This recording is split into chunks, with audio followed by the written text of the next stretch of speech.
सुप्रभात बच्चों।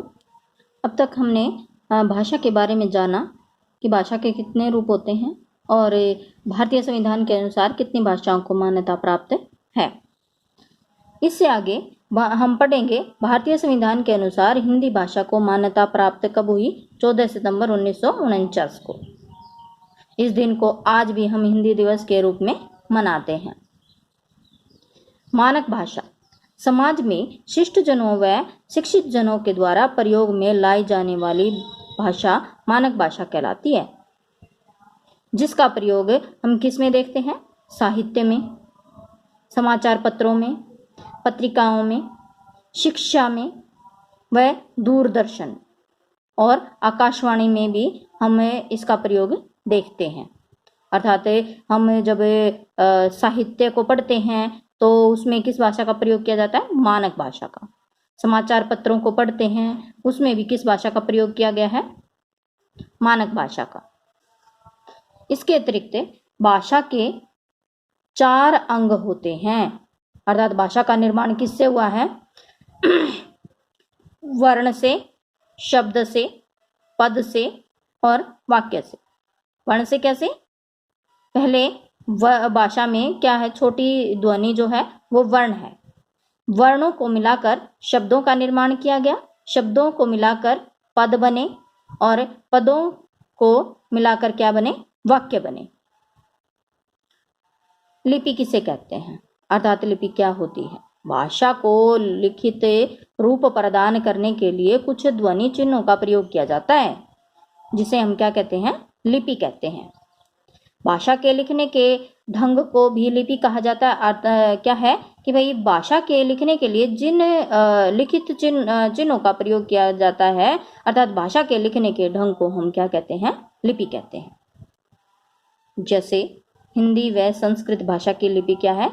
देवनागरी है। पंजाबी भाषा की लिपि गुरुमुखी है। अंग्रेजी भाषा की लिपि रोमन है।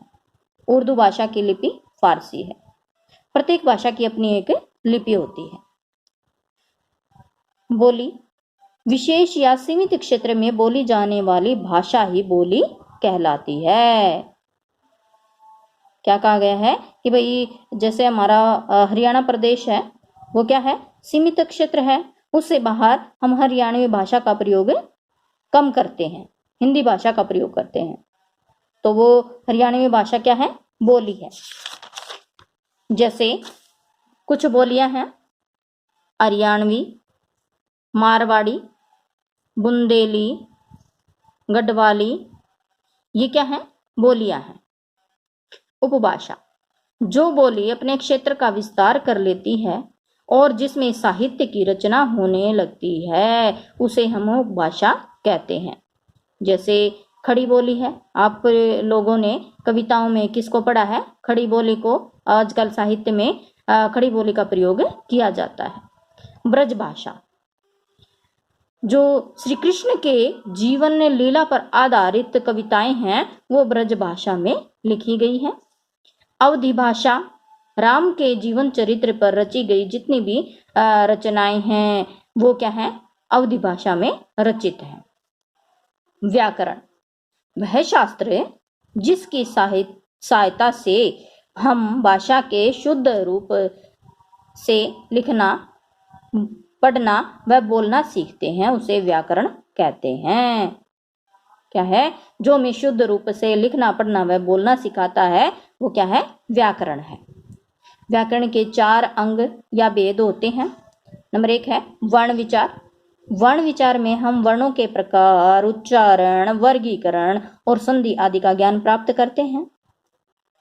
शब्द विचार में हम शब्दों के भेद, उत्पत्ति व रचना के बारे में जानकारी प्राप्त करते हैं, उसका ज्ञान प्राप्त करते हैं। पद विचार में हम संज्ञा, सर्वनाम, विशेषण, क्रिया और अव्यय का ज्ञान प्राप्त करते हैं। वाक्य विचार में हम वाक्यों के भेद, विश्लेषण, संश्लेषण व विराम चिन्हों का ज्ञान प्राप्त करते हैं और इन्हीं से हमारी व्याकरण की रचना होती है। वर्ण विचार, शब्द विचार, पद विचार और वाक्य विचार, ये क्या है? हमारे व्याकरण के भेद हैं। व्याकरण को 4 भागों में विभाजित किया गया है। साहित्य, साहित्य क्या है? ज्ञान के संचित कोश को साहित्य कहा जाता है। जो ज्ञान हम प्राप्त करते हैं और उसको इकट्ठा करते हैं, उस ग्रंथ को हम क्या कहेंगे? साहित्य कहेंगे। साहित्य दो प्रकार का होता है। गद्य साहित्य, गद्य साहित्य के अंतर्गत क्या आता है? निबंध, पत्र, कहानियां, नाटक, जीवनी, उपन्यास, एकांकी, रेखा चित्र, संस्मरण आदि ये हमारे क्या है? गद्य साहित्य के अंतर्गत आते हैं, जो कि पैराग्राफ में लिखे जाते हैं। पद्य, कविता, गीत, दोहे, चौपाइयां, पद आदि हमारे पद्य साहित्य के अंतर्गत आते हैं। अर्थात गद्य का अर्थ क्या है? गद्य का अर्थ है गद्यांश और पद्य का अर्थ है पद्यांश, जो पदों में रचित हो। इससे आगे हम अगले वीडियो में पढ़ेंगे। धन्यवाद।